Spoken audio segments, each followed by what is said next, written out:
হে কৃষ্ণ করুণা সিন্ধু দীনবন্ধু জগৎপথে গোপেশ গোপিকাকান্ত রাধাকান্ত নমস্তুতে। হরে কৃষ্ণ হরে কৃষ্ণ। নমস্কার বন্ধুরা, আপনাদেরকে স্বাগত আমার এই চ্যানেল সিম্পলি সঞ্চিতায়।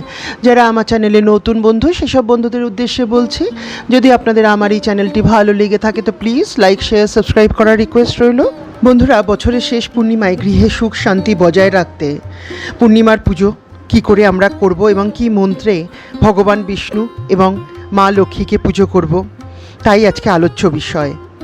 এবং এই চৈত্র পূর্ণিমা কখন পড়েছে এবং তার সময়, চৈত্র পূর্ণিমা তিথিতে চাঁদকে কি অর্ঘ্য দিতে হবে তাও আজকে আমরা জেনে নেব। চৈত্র পূর্ণিমা তিথিতে চাঁদকে অর্ঘ্য দেওয়া অত্যন্ত শুভ বলে বিবেচিত হয়। শাস্ত্রে বলা হয়েছে যে চৈত্র পূর্ণিমায় পূর্ণ নিষ্ঠার সঙ্গে ভগবান বিষ্ণু এবং দেবী লক্ষ্মীর পুজো করলে সুখ সমৃদ্ধি এবং শান্তি আসবেই। এবং চন্দ্রনারায়ণকে কি আমরা করব, তাই আজকে আলোচ্য বিষয়। প্রথমে আসছি চৈত্র পূর্ণিমা কখন পড়েছে, কী বার পড়েছে।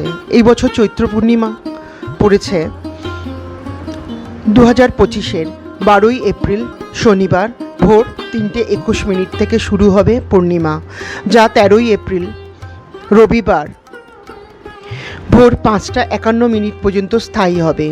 সূর্য উদয় অনুসারে এই বছর চৈত্র পূর্ণিমা পড়েছে 12ই এপ্রিল।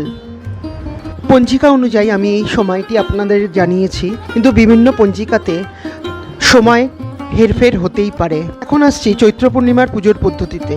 চৈত্র পূর্ণিমার দিনে ব্রাহ্ম মুহূর্তের সময় স্নান করতে বলা হয়েছে। হরিভক্তি বিলাসে এই সময়টিকে বিশেষ মাহাত্ম্য দেওয়া হয়েছে। এছাড়া আরও বলা হয়েছে, যদি গঙ্গায় স্নান করা হয় তো কথাই নেই, তা যদি না হয় নিজ নিজ বাড়িতে স্নান করে পূর্ণ আচার অনুষ্ঠানের সঙ্গে দেবী লক্ষ্মী এবং ভগবান নারায়ণের পুজো করতে বলা হয়েছে। একটি বেদিতে হলুদ বা সাদা কাপড় পেতে তাতে দেবী লক্ষ্মী এবং নারায়ণকে প্রতিষ্ঠা করে হলুদ বস্ত্র দেবদেবীকে পরাতে বলা হয়েছে। আরও বলা হয়েছে ফুল ফল এবং ধূপ দীপ নৈবেদ্য এবং অবশ্যই তুলসী পাতা এই পুজোয় একান্তই বাঞ্ছনীয়। এই পুজোতে দেবী লক্ষ্মীর পাঁচালিটি পড়তে পারেন, কারণ এটাই সমস্ত নারীরা প্রত্যেক বৃহস্পতিবার মা লক্ষ্মীর সামনে পাঠ করেন। সেই জন্য এই শ্রী মা লক্ষ্মীর ব্রতকথাটি খুবই অমূল্য পাঠ করা। পর সত্যনারায়ণের পুঁথিটিও পাঠ করতে বলা হয়েছে।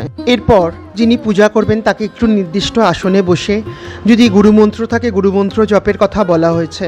এবং তারপর ওম গাং গণপতায়ে নমঃ, গণেশ ঠাকুরকে আহ্বান করতে বলা হয়েছে। ওম গাং গণপতায়ে নমঃ, ওম গাং গণপতায়ে নমঃ, ওম গাং গণপতায়ে নমঃ, এই মন্ত্রের দ্বারা। এরপর ভগবান বিষ্ণুর মহামন্ত্রটি জপ করতে বলা হয়েছে বা পাঠ করতে বলা হয়েছে।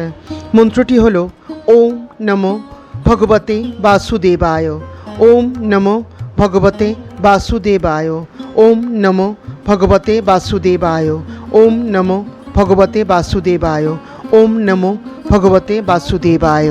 এরপর মা লক্ষ্মী দেবীর মহামন্ত্রটির উল্লেখ করা হয়েছে। মন্ত্রটি এখন আমি পাঠ করছি। ওম মহালক্ষ্মী চ বিদ্মহে বিষ্ণুপত্নী ধীমহি তন্ন লক্ষ্মী প্রচোদয়াৎ। ওম শ্রী মহালক্ষ্মী চ বিদ্মহে বিষ্ণুপত্নী ধীমহি তন্ন লক্ষ্মী প্রচোদয়াৎ।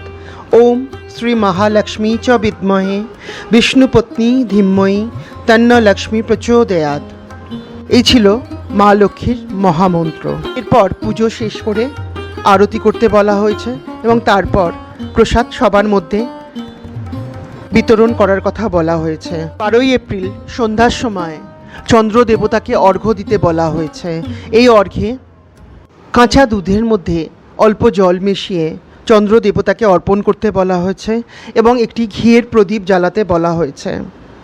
তাহলেই এই পূর্ণিমার পুরো পুজো সম্পূর্ণ হলো। হরিভক্তি বিলাসে বলা হয়েছে হরিকীর্তন, ভাগবত পুরাণ এগুলি পড়তে বলা হয়েছে এই দিন।